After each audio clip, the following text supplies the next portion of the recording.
এই দুনিয়ার কারণেই তো গ্রাম থেকে শহরে বাড়ি জমাইলাম। যদি দুনিয়ার মহব্বত না থাকতো, শহরের প্রয়োজন ছিল না, গ্রামেই ভালো ছিল। কেন? আমার রাসূল বলেন, হুব্বুদ দুনিয়ার সুকুল্লু খাতিয়া আও কামা ক্বালান নবী আলাইহিস সালাতু ওয়াস সালাম। বলে দুনিয়ার মহব্বত সমস্ত গুনাহের মূল। বলো এই যে এত গুনাহ হয় বাংলার জমিনে, যে পরিমাণ গুনাহ হয়, এই গুনাহগুলো মানুষ কেন করে? একমাত্র কারণ দুনিয়ার মহব্বত। দুনিয়ার মহব্বত। বলে আমার 1 লক্ষ টাকার মালিক তো আমি আছি। বলে না না, হবে না, আরো 1 লক্ষ টাকার মালিক হতে হবে। বলে কিভাবে? বলে সুদ খাও, সুদ খাও, ওজনে ভেতর দাও, মিথ্যা কথার দ্বারা টেন্ডারবাজি করো, চাঁদাবাজি করো। কেন কেন? বলে দুনিয়ার মহব্বত। দুনিয়ার মহব্বতের কারণেই বান্দা গুনাহ করে। দুনিয়ার মহব্বতের কারণেই বান্দা গুনাহ করে। বলে কেমন গুনাহ? বলে যত প্রকার গুনাহ হয় একমাত্র দুনিয়ার মহব্বত। দুনিয়ার মহব্বত যদি না থাকতো বান্দা কখনো গুনাহ করতো না। গুনাহ করার পিছনে 1 নম্বর কারণ বলে দুনিয়ার মহব্বত। এর বলে আজকে 14ই ফেব্রুয়ারি চলে গেল, একটা সোয়াবের দিন। 14ই ফেব্রুয়ারি যেন কি ছিল? বিশ্ব বেহায়া দিবস। যারা আজকের দিনে ভালোবাসা দেখাইল, ওরা একদিনের জন্যই ভালোবাসে। যুবক আর যুবতী বিশ্ব ভালোবাসা দিবস পালন করে। বলে বছরে একবার আসে, একবার। কয়বার? একবার আসে বছরে। বলে একবারই, ওই শুধু 14ই ফেব্রুয়ারি দিনে ভালোবাসে, আর বাকি দিন ভালোবাসে না। যদি তারা প্রত্যেক দিনই ভালোবাসত, তাইলে আর বিশ্ব বেহায়া দিবসে বেহায়া বেলা যাদের শরমের মতো ঘর থেকে বের হইত না। কথা বলুন।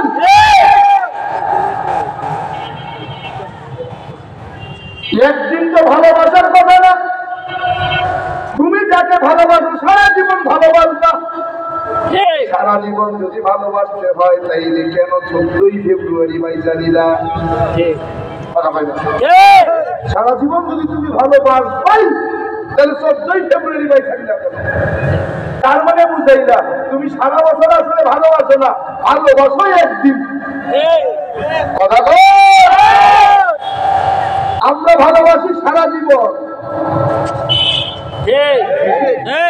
আমরা ভালোবাসি সারা জীবন। এজন্য বিশ্ব ভালোবাসা দিবসে বের হওয়া লাগে না।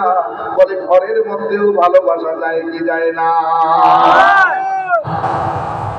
কেমনে বুঝাবো? আরে বর্তমান সময়ে তো পশুরাও লজ্জাবোধ আছে, পশুরও লজ্জাবোধ আছে। একদিন ডিসকভারি চ্যানেলে দেখতেছিলাম, বানর পুরুষ আর মহিলা মিলন করবে, আড়াল থেকে আড়াল ডিসকভারিতে দেখায়। কোথায়? ডিসকভারি চ্যানেলে দেখায়। বানরও আড়াল খোঁজে। আর এখনকার বাংলার জমিনের যুবক আর যুবতীরা বানর না, কুকুর শুকরের চাইতেও বড় নিকৃষ্ট হয়। বাপ মা মানে না, কি মানে না?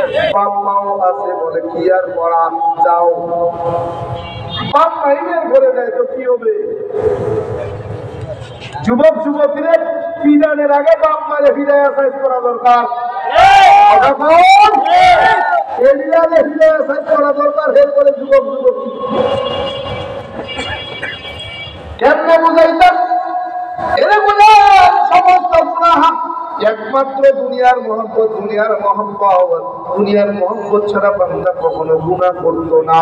এরে গোলাম দুনিয়ার কারণ, এরে বান্দা আল্লাহ পাক রব্বুল আলামিন ডাক দিয়ে বলেন, গোলাম সমস্ত হিসাব নিকাশ নেওয়ার জন্য আমার সামনে তোমাকে হাজিরা দিতে হবে। পালায়া কেউ বাঁচতে পারে নাই, তুমি আমিও পালায়া বাঁচতে পারবো না।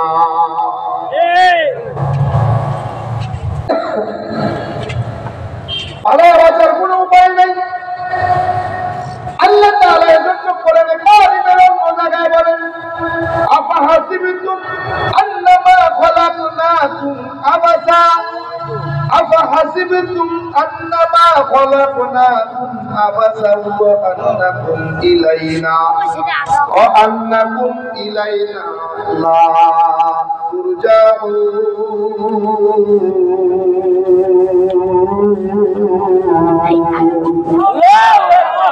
আল্লাহ বলেন আফাহাসিবতুম আন্নামা খলাকনাকুম আবাসা, হে মানুষ তুমি কি ভেবেছো আমি আল্লাহ তাআলা তোমাকে অনুগ্রহ বানাইছি প্রশ্নবোধক? তুমি কি ভেবেছো? না না। ও আন্নাকুম ইলাইনা লা তুরজাউন, তুমি কি ভেবেছো আমি আমার রবের কাছে তুমি হাজিরা দিবে না? না না, আমি তোমাকে অনর্থক বানাই নাই। 2 দিন আগে আর 1 দিন পরে হোক আমার রবের সামনে তোমাকে হাজিরা দিতে হবে। আজ পর্যন্ত কেউ পালায়া বাঁচতে পারে নাই, কিয়ামত পর্যন্ত কেউ পালায়া বাঁচতে পারবে না। এজন্য আল্লাহর ডাক দেয়, আল্লাহ তোমার জান্নাত আমার লাগবে না। এত বড় দুনিয়ার বাদশা আমারে বানাইছো, এত বড় ক্ষমতার মস্তক আমারে দিয়া দিছো, আয় আল্লাহ এই বাদশা দুনিয়ার জমিনে আমি আমার অর্থ দিয়া সম্পদ দিয়া জান্নাত বানায় লব। আমার জান্নাতে আমি যাব, তোমার জান্নাত আমার লাগবে না। আল্লাহ তাআলা কয় বেঈমান, ইন্নাল ইনসানা লিরাব্বিহি লাকানুদ। আল্লাহ বলে মানুষ বড় নিমু হারাম, মানুষ বড় নিমু হারাম। বেঈমান জান্নাত আল্লাহর কাছে, আল্লাহ তোমার জান্নাতে আমি যাব, আমার জান্নাতে আমি যাব। এই বেঈমানটা দুনিয়ার জমিনে জান্নাত বানাইয়া সুন্দরী ব্যবসা যুবতীদের দিয়া জান্নাতের হুর বানাইলেন আর জান্নাত সাজাইলেন। ঘোড়ার পিঠে সওয়ার হয়ে বেঈমান সাদ্দাত জান্নাতের দিকে রওনা। আল্লাহ ডাক দেয়, পায় আজরাইল তাড়াতাড়ি যাও, তাড়াতাড়ি যাও। বেঈমানটা জান্নাতের মধ্যে প্রবেশ করার আগে বেঈমানের জান কবজ কইরা নাও। বেঈমান সাদ্দাত ঘোড়ার পিঠে সওয়ার হয়ে জান্নাতের দিকে রওনা। পিছনের দিকে তাকায় দেখে বুড়া কোমর বর্ষির মতো বাঁকা হয়ে গেছে, লাঠির উপরে ভর দিয়া দিয়া দিয়া দিয়া হাঁটতেছে।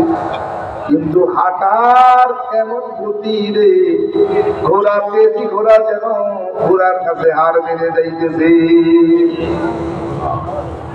সাদ্দাত পিছনের দিকে তাকায় দেখে বুড়ার হাঁটার গতি অনেক। সাদ্দাত ঘোড়ার পিঠে চাবুক দিয়ে আঘাত করে ঘোড়া আরো জোরে দৌড়ায়। পরে ঘোড়া যত গতি বাড়ে বুড়ার হাঁটার গতিও তত বেড়ে যায়। আবার আঘাত করে আবার ঘোড়ার গতি বাড়ে, পরে ঘোড়ার গতি যত বাড়ে বুড়ার হাঁটার গতি তত বাড়ে। এক পর্যায়ে বেঈমান সাদ্দাত জান্নাতের দরজার সামনে কেবলমাত্র দাঁড়াইল। বুড়া টপ কইরা আগায়া জান্নাতের দরজার সামনে ব্যারিকেড দিয়া জান্নাতের তালা দিয়া দাঁড়ায় গেল। সাদ্দাত ডাক দেয়া কয়, বুড়া কে তুমি? এত বড় অসুস্থ বুড়া, লাঠিতে ভর দিয়া দিয়া দিয়া দিয়া হাঁটো। ও বুড়া কে রে তুই? কি তোর পরিচয় বল? কেন তুই আমার জান্নাতের দরজায় তালা দিয়া জান্নাত আটকায়া রাখলা? বলে সাদ্দাত শুনতে চাও আর পরিচয়? তাইলে শোনো, আমার তেমন কোনো পরিচয় নাই রে, আমি আমার রবের গোলাম মালাকুল মউত আজরাইল। সুবহানাল্লাহ। বলে ভাই আজরাইল কেন আসছেন? বলে সাদ্দাত ঘুরে বেড়ানোর মতো সময় আমাকে দেওয়া হয় নাই, এমন একটা দায়িত্ব দিয়া দিছে 24 ঘন্টা একটা মুহূর্ত অন্যদিক নজর করার সময় আমার নাই। যদি আমি কারো সামনে একবার দাঁড়ায়া যাই, জান কবজ করা ছাড়া আর কোনো কাজ নাই। সাদ্দাত ডাক দিয়ে কয়, ভাই আজরাইল ঠিক আছে বুঝছি, জান কবজ করবে তো সমস্যা নাই। এত আশা নিয়া, এত স্বপ্ন নিয়া, এত সুন্দর জান্নাত বানাইছি আর সাজাইছি, এতটুকু সময় তুমি আমার একটু ভিক্ষা দাও, জান্নাতের দরজা দিয়া ঢুকবো, ওই দিক দিয়া ঘুইরা জান্নাতের দরজায় আসবো, জান কবজ করবো। জানো না হায়াতের জিন্দেগি যদি একবার কারো শেষ হয়, এক মুহূর্ত অতিরিক্ত সময় কাউকে দেওয়া হয় না। নির্ধারিত সময়ে নির্ধারিত জায়গায় তার জান কবজ করা হয়। আজকাল ব্যক্তিগত সময় নাই, এত স্বপ্ন এত আশা দিয়া এত সুন্দর জান্নাত বানাইলাম আর সাজাইলাম, এতটুকু সময় তুমি আমার একটু ভিক্ষা দাও। কমপক্ষে মাথাটা ঢুকাইয়া জান্নাতটা দেখার সময়টুকু আমারে ভিক্ষা দাও। এতটুকু আবদার করার কারণে মালাকুল মউত আজরাইলের দিলের ভিতরে মায়া লেগে গেল। আল্লাহরে ডাক দেখে, আল্লাহ একটু দেও না, সামান্য একটু চাইছে, দেও না। আল্লাহ ও আল্লাহ, বেঈমানটারে আমি সাগরের মধ্যে কুদরতি ভাবে বসাইয়া, ও বেঈমানটারে আমি জঙ্গলের মধ্যে মালবাসারা কুদরতি হাতে রিজিক দিয়া লালন পালন করছি, কুদরতি হাত দিয়া লালন পালন করে বেঈমানটারে বড় বানাইছি। ও বেঈমানটারে ধন সম্পদ দিয়ে গোটা দুনিয়ার সব চাইতে বড় ধনী বানাইছি। ও বেঈমানটারে ক্ষমতার মস্তক দিয়া আমি বাদশাহী চেয়ারটা তারে দান করছি। গোটা দুনিয়ার বাদশা আমি আল্লাহ বানাইছি। ও বেঈমান, আমার কাছে নত হয় না, তোমার কাছে হয়। ওরে আজরাইল, ও বেঈমানটা তোমার কাছে যতটুকু নত হয়েছে এর 100 ভাগের 1 ভাগ নত হইয়া চোখের পানি খাইলা যদি তওবা কইরা আমি রবের কাছে একবার দোয়া করতো, বলে ক্ষমা চাইতে দেরি, আমি আল্লাহ তারে মাফ কইরা জান্নাতটা তার দিতে দেরি করতাম না। কিন্তু ও বেঈমানটা আমার কাছে মাথা নত করে না। ওরে চাচা, ওরে আজরাইল, ও বেঈমানটারে সময় দেওয়া যাবে না, তাড়াতাড়ি বেঈমানটার জানটা কবজ কইরা লাও। হয়ে গেল সাদ্দাত, হয়ে গেল নমরুদ, হয়ে গেল ফিরাউন, হয়ে গেল কারুন, হয়ে গেল হামান, হয়ে গেল গাদ্দাফি, হয়ে গেল সাদ্দাম, হয়ে গেল জল ডাব্লিউ বুশ, আছে কারো ঘোষ। কোটি টাকার মালিক দেখো অভাব হয় না দূর, কোটি টাকার মালিক দেখো অভাব হয় না দূর, গরিব ঘুমায় আরাম করে মন কা বাহাদুর। ফিরআউনের লাশটা দেখো মিশর জাদু ঘরে, খায় না মাটি পোকা মাছি সবাই ঘৃণা করে। হৃদয়ে থাকিবে যার নম্রতা সদা, রহমত আসিবে সেথা প্রভুর ওয়াদা। বড়র বড়াই থাকলে দিলে রহমত আসবে না, নিজেকে নিজে ছোট মনে করিও সদা।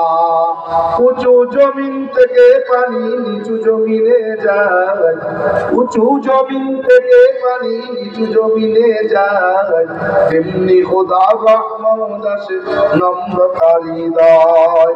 ভোগ বিলাসের বাড়ি গাড়ি পরে রবে সব, ভোগ বিলাসের বাড়ি গাড়ি পরে রবে সব, থাকতে সময় স্মরণ করো আল্লাহ আমার রব, থাকতে সময় স্মরণ করো আল্লাহ আমার রব। আমাদের রব কে? কার দিয়া বলেন আমাদের রব কে? ইন্নাল্লাযীনা ক্বালু রাব্বুনা আল্লাহ, ইন্নাল্লাযীনা ক্বালু রাব্বুনা আল্লাহ সুম্মা ইসতাকামু ফালা খাউফুন আলাইহিম ওয়ালা হুম ইয়াহজানুন।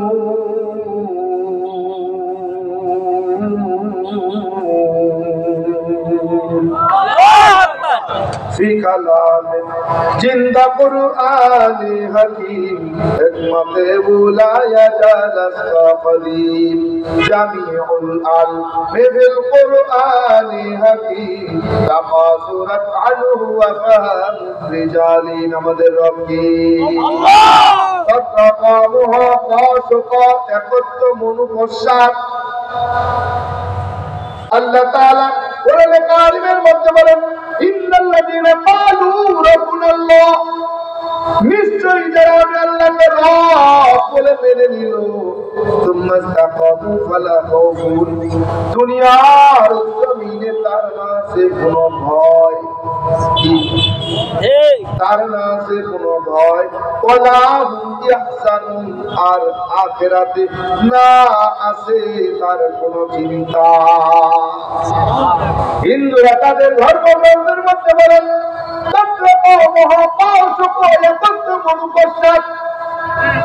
হিন্দুরা বলেন তত্র কমহ, দুনিয়ার জমিনে যদি তুমি শান্তি পেতে চাও,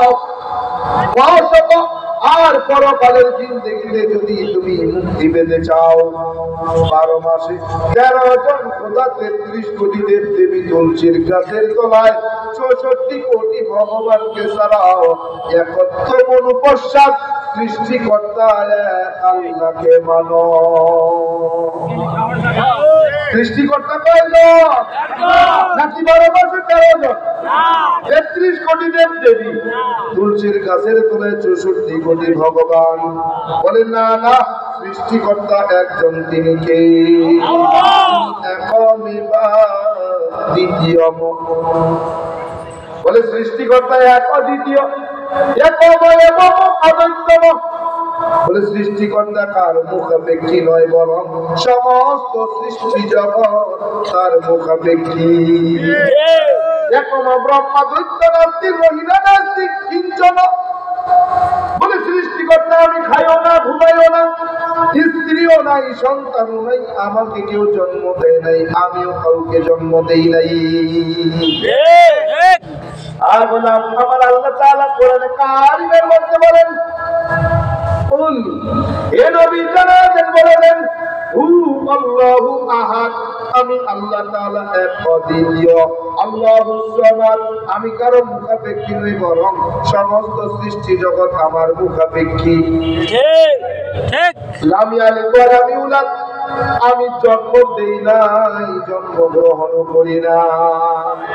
ওয়া লাম ইয়াকুল লাহু কুফুয়ান আহাদ, আমি খাইও না, ঘুমাইও না, স্ত্রীও নাই, আমার সন্তানও নাই।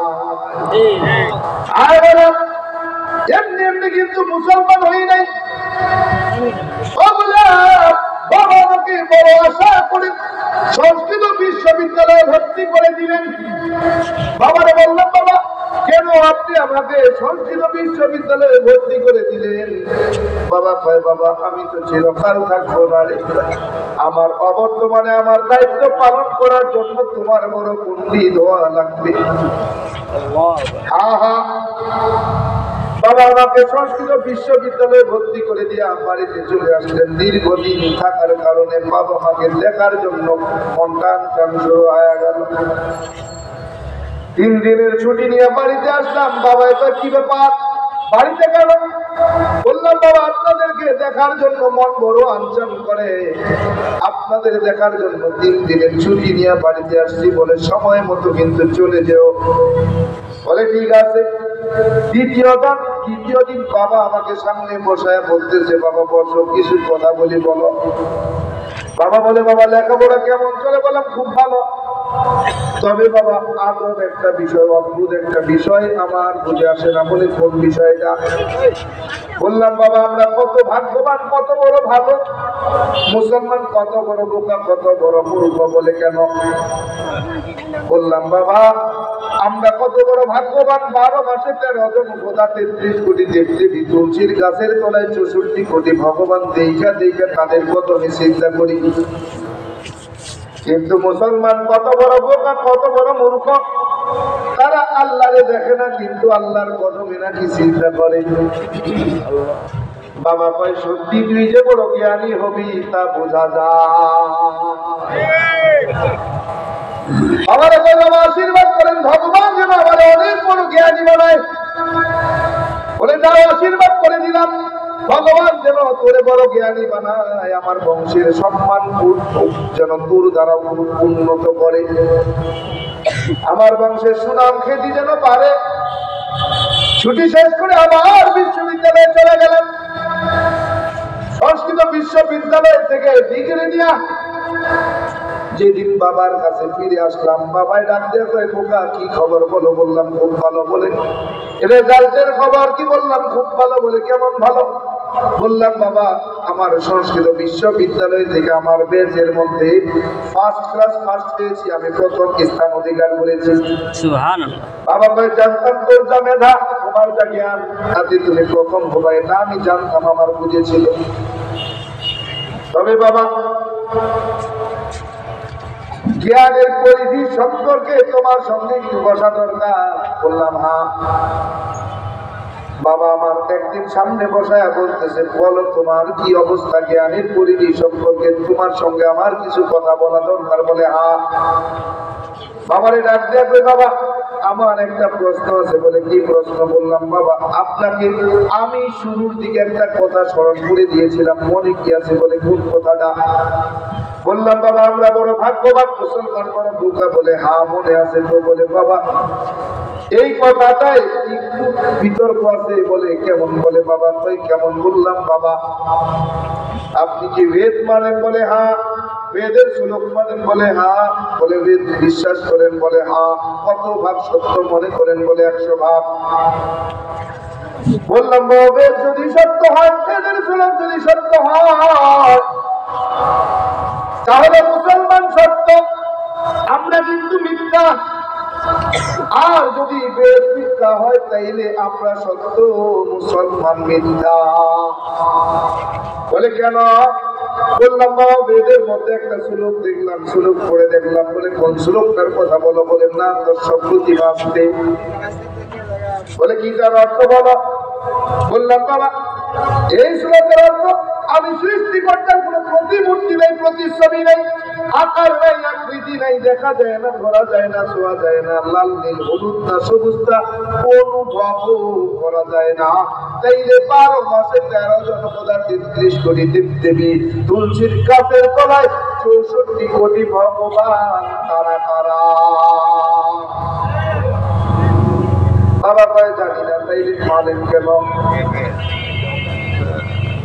বলে বাবা বাপ দাদা পূর্বপুরুষ বলছেন না, পাই নাও তো পারি না। দলিল কোথায়? বাপ দাদা কোথায়? বাপ দাদার কাছে। আমাদের একদল মুসলমানও আছে, বাপ দাদার দলিল দেয়, আছে না নাই? আছে না নাই? এই যে আজকে একটা বিশেষ রাত যাচ্ছে, রজনী, এই রাতে কি করার কথা? ইবাদত। খালি ইবাদত, আর কিছু নাই? আছে। এই সকালে গরু জবাই না, এলাকা গোশ কেনে না, আলুয়া রুটি আছে নি? পাইছে কই দলিল? কি কয় বাপ দাদাই করছে না? আচ্ছা হালুয়া রুটি খাইতে তো খুশি দিতা। আজকের রাত লাইলাতুল শাবান, ইবাদতের রাত। আজকে ইবাদত করার কথা আছে, আল্লাহ তাআলার কাছ থেকে আদায় করে নেওয়ার কথা, আপনার চাহিদা পূরণ করার কথা। হ্যাঁ তবে কেন খাবেন? ভালো মন্দ খাওয়ার কথা আছে। তো হালুয়া রুটি তো ভালো খাবার, হালুয়া রুটি তো ভালো খাবার না, এর থেকে ভালো খাবার আছে না? ওই সময়ে ছিল হালুয়া রুটি ভালো খাবার, ওই সময়। এখন তো হালুয়া রুটি না, এখন কত রকম খানা বেরিয়েছে, চাইনিজ রেস্টুরেন্টে যায় দেখেন বিভিন্ন প্রকার খাবার আছে না? আজকে হালুয়া রুটি খাবেন না? হালুয়া রুটি খাই না, এখন বসা রুটি খাই। খালি বস্তুটি খাওয়ার কথা না, ইবাদত করার কথা। আর আগে খায়া লই, আগে খায়া লই, সত্যের খাওয়ান খায়া যায় একটু আরাম করে, এরপরে জাগবো, সারা রাত যে জাগবো, আর যে উঠবো, আর ঘুমাবো। এমন ঘুমটাই ঘুমাইছে খাইয়া, সত্যের ঘুম, কবরের ঘুম। কবর গেছে জোহর যায় অবস্থা, ফজর তো গেছে, জোহর যায় যায় অবস্থা, ঘুম ভাঙছে, লাভ কি বলবো? কখন জোহরের সময় তাহাজ্জুদ করবেন, টাকায় দিলে সূর্য মাথার উপর, হায় হায় পজিট দিয়ে গেছে পেটের বাইরে। কি পাইছে? বাপ দাদাই করছে, এটাই করছে বাপ দাদা। তোমার দলিল বাপ দাদা, তাগো দলিল বাপ দাদা, তোমার আর তার মধ্যে পার্থক্য।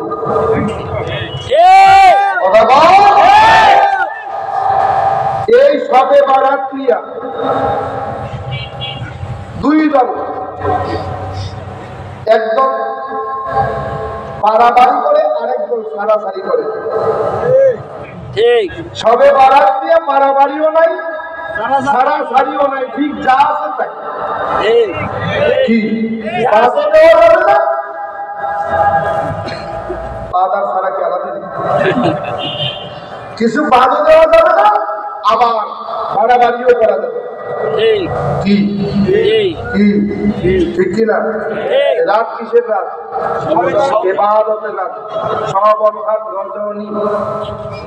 বারাত শব্দ অর্থ কি? বরকত, বরকতময়, বরকতময় রাত। আজকের রাত ইবাদতের রাত।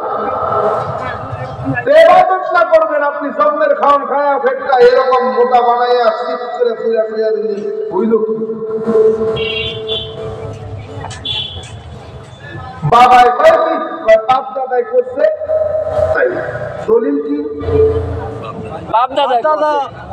বাবারে কই বাবা এখানেই শেষ না, আরো আছে। বলে কি আছে? কমনি বলেন বাবাকে কি আছে? বললাম বাবা আরো আছে। কয় কি? আর উপর আসবো কিতাবের 2